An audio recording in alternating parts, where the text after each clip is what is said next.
I didn't come here to fight you. I came here to ask you. Layuan mo ang asawa ko. I expect you to stand aside. Dahil minsan ka na rin nalagay sa posisyon ko. Kung gaya ko, nagkaroon ka ng pagkakataon na makaharap ang kirida. Hindi mo ba pakikiusapang lumayo ang kabit? Huwag mo akong ikukumpara sa babaeng yan.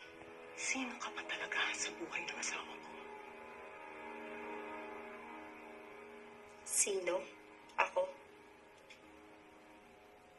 I'm the one who's putting him back together because you broke him.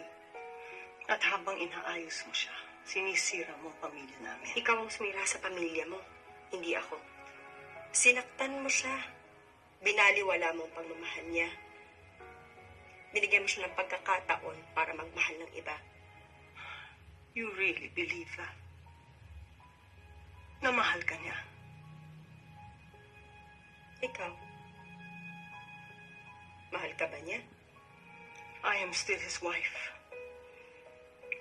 Nothing's ever going to change that. Are you sure? He's filing for annulment. And I'm fighting for my marriage. Matalino kang babae. So I'm going to say this one last time. Layuan mo ang asawa ko. Paano kung ang asawa mo ay lumayo?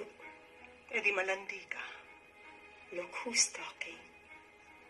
I may not be so nice. Is that a threat? Are you threatened? Ano sa tingin mo?